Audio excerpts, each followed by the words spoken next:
তো আমরা গল্পে যাব, তার আগে অগ্নিদা গানটা শুনে নিই। আপনি কিন্তু গল্পের একটা কথা বলছিলেন। আমি আসবো সাথে। আচ্ছা, যে গানটা আমি গাইবো এই গানটি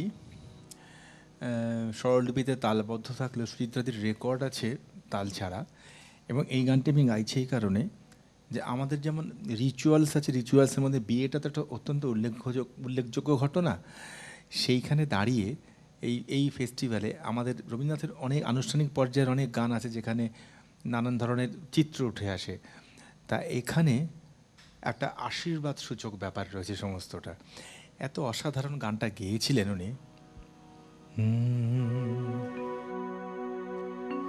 সুখে থাকো আর সুখী করো সবে তোমাদেরও প্রেম ধন্য হোক ভবে সুখে থাকো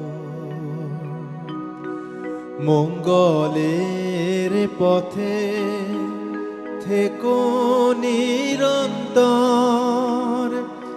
মহত্বের পরে রাখিও নির্ভর ধ্রুব সত্য তারে ধ্রুব তারা করো সংশয় নিশীথে সংসার অর্ণবে সুখে থাকো আর সুখী করো সবে তোমাদেরও প্রেম ধন্য হোক ভবে সুখে থাকো। আর্ধেকটা শোনালাম। একদম মানে মনে হচ্ছে যেন যে কেউ গুরুজন আশীর্বাদ করছে, নবদম্পতিকে আশীর্বাদ, সেইটাই কিন্তু সেই জায়গা কিন্তু গানটার একদম। সেটাই। আমরা গল্পটায় যাব, আপনি যে গল্পটা আমি বলছেন। একটা গল্প বলছিলাম অন্য দিক থেকে বলছিলাম, সেটা সুচিত্রাদির গল্প নয়, যন্ত্রানুষঙ্গের প্রসঙ্গে এসেছিল বলে ভিভালসারা বলেছিলেন ঘটনাটা যে একটা অনুষ্ঠানে এরকম হয়েছে যে দিল্লি থেকে হেমন্ত মুখোপাধ্যায় বোম্বে থেকে হেমন্ত মুখোপাধ্যায় এসে গান করবেন, প্রিয়া সিনেমা হলে অনুষ্ঠানটা হবে। এবং মিস্টার বালসারার একটা ছিল, অর্কেস্ট্রার দল ছিল সাঁঝ আর আওয়াজ বলে। সেই অর্কেস্ট্রেশন টিমটা নিয়ে তারা অর্কেস্ট্রা বাজাবেন এবং হেমন্ত মুখোপাধ্যায় গান করবেন। তা সেই ক্ষেত্রে বলছে যে হেমন্ত মুখোপাধ্যায় গান করতে বসলেন, কিছুক্ষণ যন্ত্র চলার পরে পাবলিক থেকে বললো যন্ত্র আসতে, আরও কিছুক্ষণ পরে বললো যন্ত্র আসতে, আরও কিছু পরে শেষে দেখা গেল হেমন্তদা হারমোনিয়াম তবলা নিয়ে গান গাইছেন। বলে বালসরাদা বললেন যে রবীন্দ্রনাথের গানের ক্ষেত্রে ছাড় মিউজিক, তাকে কোনো রকম ডিস্টার্ব না করা। ওই যে তুমি বলছিলে না যে কথাটা, যে ফাঁক ভরার জায়গাটা বারবার বলছিলে কথাটা, সেই মানে এটা আমি ভীষণ মানি অগ্নিবোধা, যে রবীন্দ্রনাথের গান তিনি যেভাবে সুর করে গেছেন, হ্যাঁ কিছু স্পর্শ স্বর আছে, কোনো শিল্পী সেটাকে ছোন, কোনো শিল্পী সেটাকে ছোন না, সেটা আলাদা কথা। কিন্তু নতুন করে একটা মির লাগিয়ে বা নতুন আর কানসারগাম লাগিয়ে, হ্যাঁ, ও এইটা আমার খুব আপত্তি। আর একটা জিনিস আমার খুব আপত্তি, হঠাৎ করে মাঝখান থেকে গান ধরা। এটাতে আমি জানি না, এটা আমার মনে হয় রবীন্দ্র গান না ওই খানিকটা আমাদের প্রেয়ার করার মতো, যেটা হঠাৎ করে মাঝখান থেকে শুরু করা যাবে না, ওটা শুরু করতে হবে। আমার কয়েকটা ব্যাপারে খুব আপত্তি আছে, সেটা হচ্ছে আর ওই জলসায় করছি হঠাৎ করে শুরুতে একটা রবীন্দ্রনাথের গান গেয়ে দিলাম, দিয়ে এবার আমি একদম আধুনিক গানে ঢুকে যাচ্ছি, তা নয়। রবীন্দ্র গান একটা ভিন্ন ধারার গান। আমরা যখন পুজোর ঘরে যাই, নিশ্চয়ই পুজোর ঘরে গিয়ে আমি মানে পুজো আচ্চাই করি, উপাচার দিয়ে পুজো করি, সেই উপাচারের মধ্যে আমি নিত্য নৈমিত্তিক যে আমার প্রয়োজন সেটাকে ঢোকাই না। ভীষণ ভালো সূত্র আমাকে ধরিয়ে দিলে। ভিভালসারার প্রসঙ্গ এলো, সুচিত্রাদির প্রসঙ্গ চলছে। সুচিত্রাদির একটা সম্পর্কে বলতে গিয়ে আমার মনে হচ্ছে সুনীল গঙ্গোপাধ্যায় বলছেন, সুচিত্রাদির সামনে ছিলেন, যে ভিভালসারা বাজিয়ে গেছেন, বালিগঞ্জ শিক্ষা সদন হলে অনুষ্ঠান হচ্ছে, ভিভালসারা বাজিয়ে গেছেন হিন্দি গান, লোকে আপ্লুত হই হই। তারপরে সুচিত্রা মিত্র গান গাইতে বসলো, মানে আমরা তো ভাবছি কি হয় ভাব, তুমি যে এক্ষুনি কথাটা বললে। এবং সুচিত্রাদি বলেন যে যেন প্র্যাকটিক্যালি কি গান দিয়ে শুরু করলেন, তাহারে আরতি করে চন্দ্র তপন চৌতাল, বলছে দর্শক পুরো নিস্তব্ধ হয়ে গেল। যে তুমি বললে না যে একটা গান, ওনারা ছিলেন কি জানো তো, অহংকারী। আমি রবীন্দ্রনাথের গান গাইবো, একদম। লোকে শুনবে। আমাকে কথা বলেছেন যে শোন, মঞ্চে যখন গান গাইতে বসবি তখন মনে রাখবি তুই দাদা, সবাই তোকে শুনতে এসেছে, তোকে সবাইকে শোনানোর মতো যোগ্যতা অর্জন করতে হবে। কিন্তু সেই যোগ্যতা যদি অর্জন করতে পারিস তাহলে দেখবি লোকে শুনতে বাধ্য। গানটাই শেষ কথা, সে রবীন্দ্রনাথের গান কি হিন্দি গান তা না, ভালো করে গাইতে হবে। এইটাই তুমি যে কথাটা বলতে, একটা রবীন্দ্রসঙ্গীত গেয়ে হিন্দি গানে চলে যাওয়া, এবং সেটাও তুমি দেখবে যে শুধু তাই কেন বলি, অনেকে আছে জীবন ও মরণের সীমানা ছাড়াই গাইছে হেসে হেসে। এরকম হয়, আছে দুঃখ আছে মৃত্যু, মৃত্যু হয় না। ওই একটা বিশেষ আছে শিক্ষার যে দুঃখ, বিষয়টা, আছে মৃত্যু, এই গানটা আমার যতটুকু স্মৃতিতে আছে, আমি ভুলও বলতে পারি, যখন মারা গেলেন ইন্দিরা গান্ধী, দূরদর্শনের মানে তখন তো সেই 7 দিনের শোক চলছিল, তার মাঝখানে শুরুতে কিন্তু সুচিত্রা মিত্রের কণ্ঠে এই তুমি গানটা একটা বিখ্যাত হয়েছিল। সাংঘাতিক জিনিস মনে করালে। আমি একটা গান বেছে নিয়ে এসেছি। এই গানটা আমার সৌরভও, ওরও সিডিতে গানটা গাওয়া আছে। ইন্দিরা গান্ধী মারা গেছেন, আমার ভীষণ মনে আছে। কলকাতা থেকে সুচিত্রা মিত্র গান গাইলেন, যখন তাকে নিয়ে যাওয়া হবে ওখানে লতা মঙ্গেশকরের গান দিল্লি বোম্বে থেকে এলো, আল্লাহ তেরো নাম ঈশ্বর তেরো নাম। এই গানটাকে যে মৃত্যুর কোনো জায়গায় গাওয়া যেতে পারে এটা কখনো মনে হয়নি। সুচিত্রাদি গেয়ে দেখালেন। গানটা একটুখানি গাই আমি। সুখের মাঝে তোমায় দেখেছি, দুঃখে তোমায় পেয়েছি, পেয়েছি প্রাণ ভরে। সুখের মাঝে তোমায় দেখেছি, হারিয়ে তোমায় গোপন রেখেছি, পেয়ে আবার হারাই মিলন ঘরে। সুখের মাঝে তোমায় দেখেছি।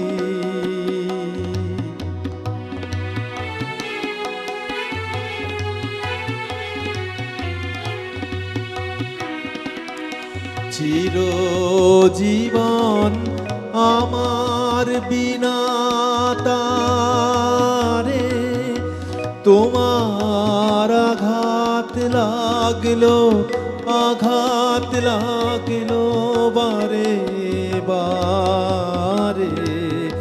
তাই তো আমার নানা সুরের তানে প্রাণে তোমার পরশ নিনি, প্রাণে ধরে। সুখের মাঝে তোমায় দেখেছি। আমার কি হয়, মাঝে মাঝে গান গাইতে গিয়ে যখন সিচুয়েশনগুলো মনে পড়ে যায় না, তখন আমি একটু ওই জায়গায় চলে যাই। তখন আবার সেই সময় দেখা যাচ্ছে একটু গানকে হয়তো গান নড়ে গেল, কিন্তু এতটা ইনফ্লুয়েন্সড। এই যে তুমি ইন্দিরা গান্ধীর কথাটা বলে, আছে দুঃখ আছে মৃত্যু, আমার তো মনে আছে। আমার মনে আছে, আমার স্মৃতিতে রয়েছে, কারণ আমাদের স্কুল, ইন্দিরা গান্ধীর মৃত্যু তো সারা বাংলা, সারা ভারতবর্ষ উত্তাল হয়েছিল, তার মধ্যে বাংলার কথাও আমাদের মনে থাকবে। আমি তখন স্কুলে পড়ি, এবং মানে হঠাৎ করে তখন গার্জিয়ান স্কুল থেকে আনতে যায়, সেই সময় হঠাৎ করে দুপুরবেলায় স্কুল ছুটি না। আমাদের স্কুলটা এমন জায়গায় যেখানে রীতিমতো টেনশন, মানে স্কুল থেকে বেরিয়ে পড়েছি, বাড়িতে আসতেই হবে, খুব ছোট মানে তখন। আমাদের রবীন্দ্রভারতী থেকে আমার মনে আছে গল্পটা প্রথমে পাশ করে বোধহয় বেরিয়ে গেছি বা কিছু একটা হবে। রবীন্দ্রভারতী থেকে আমার গল্প শোনা আছে যে মায়া সেন, অরবিন্দ বিশ্বাস, সুমিত্রা সেন সব দল বলে গাড়ি রেখে হেঁটে জোড়াসাঁকো থেকে দক্ষিণ কলকাতায় বাড়ি ফিরেছিলেন। সারা কলকাতা স্তব্ধ হয়ে গিয়েছিল, এবং আমার চোখের সামনে বাস পুড়ছে, বা মানুষকে মারছে, মানে দেখা যায় না। তো যাই হোক, সেই স্মৃতিতে এবং বাড়িতে আসার পরে এবং তখন ওই টেলিভিশনে পুরো ব্যাপারটা দেখানো হচ্ছে, তো এই গানটা আমার তখন হঠাৎ করে আজকেই মনে পড়ে গেল যে এই গানটা আমি দেখেছি এবং ভদ্রমহিলা গাইছেন।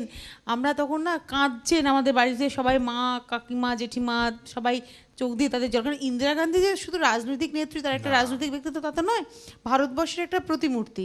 এই যে আমি বললাম না একটু আগে, একটা কথা বলছিলাম যে স্টাইল আইকন বলতে গেলে ইন্দিরা গান্ধী এবং সুচিত্রা মিত্র। আমাদের প্রখ্যাত সাংবাদিক এবং সাহিত্যিক অমিতাভ চৌধুরী, ইন্দিরা গান্ধী সুচিত্রাদির দুজনই রয়েছেন, বলছেন ইনি হচ্ছেন গান্ধী আর ইনি হচ্ছেন আমাদের গান্ধী। একদম।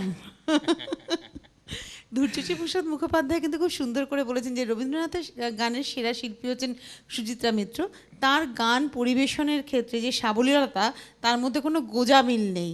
তার যে দৃপ্ত ভঙ্গি, গান পরিবেশন করার সময় যে তার যে উচ্চারণ, তার যে ব্যক্তিত্ব, এ দেখে মানুষের শেখার আছে যে রবীন্দ্র গানকে কিভাবে গাইতে হবে। রবীন্দ্র জীবনীকার প্রভাত কুমার মুখোপাধ্যায় সুচিত্রাদি গান সম্বন্ধে লিখেছেন, কবি বিষ্ণু দে লিখেছেন, তাকে নিয়ে কবিতা নীরেন্দ্রনাথ চক্রবর্তী লিখেছেন।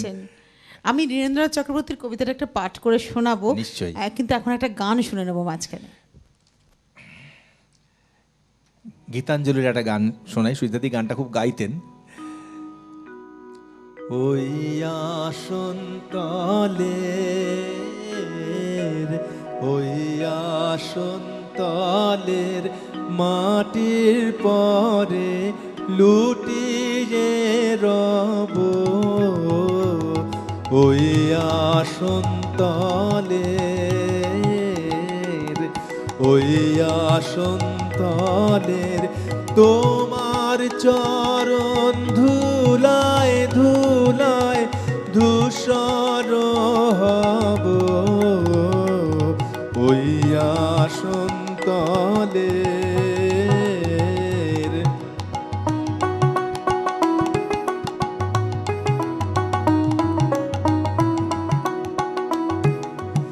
কেন আমায় মান দিয়ে আর দূরে রাখো, কেন আমার মান দিয়ে আর দূরে রাখো, চিরজনম ওহে চিরজনম এমন করে ভুলিও না কো, অসম্মানে আনো টেনে পায়ে তব, অসম্মানে আনো টেনে পায়ে তব, তোমার চরণ ধুলায় ধুলায় ধূসর হব, ওই আসন্তলের, ওই আসন্তলের মাটির পরে লুটিয়ে রব, ওই আসন্তলের, ওই আসন্তলের। আমরা একদম অনুষ্ঠানের শেষ পর্যায়ে পৌঁছে গেছি। আমরা এবার শেষ গানে যাব। যেতে যেতে বলি, বহু মানুষ তাকে নিয়ে কাজ করেছেন। রাজা সেন তাকে নিয়ে ডকুমেন্টারি করেছেন, কবি নীরেন্দ্রনাথ চক্রবর্তী তাকে নিয়ে কবিতা লিখেছেন, বিষ্ণুদে লিখেছেন। তিনি প্রচুর উপাধি পেয়েছেন, প্রচুর পুরস্কার পেয়েছেন, এবং কলকাতার শেরিফও ছিলেন তিনি। তো সব মিলিয়ে এই মানুষটি, শুরুতে যে কথাটা বলেছিলাম যে ভার্সেটাইল জিনিয়াস, তাকে নিয়ে নীরেন্দ্রনাথ চক্রবর্তী যে কবিতাটি লিখেছেন, সেই কবিতাটা আজকে থাক। আমরা আজকে গান দিয়েই অনুষ্ঠানটাকে শেষ করি, কারণ আর 1 মিনিট সময় রয়েছে। একটা গানের একটু ছোট্ট করে শুনে নিই আমরা। সুচিত্রাদি গাইতেন, তবু মনে রেখো,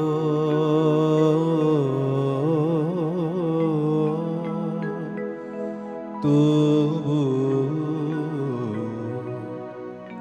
মনে রেখো, যদি দূরে যাই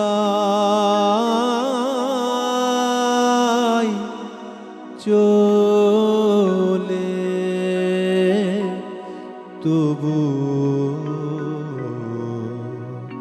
মনে রেখো, যদি পুরাতন প্রেম ঢাকা পড়ে যায়, নব প্রেম জালে, যদি থাকি কাছাকাছি দেখিতে না পাও ছায়ার মতো আছি না আছি, মনে রেখো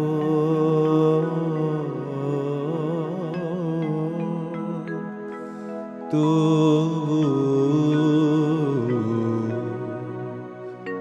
মনে রেখো।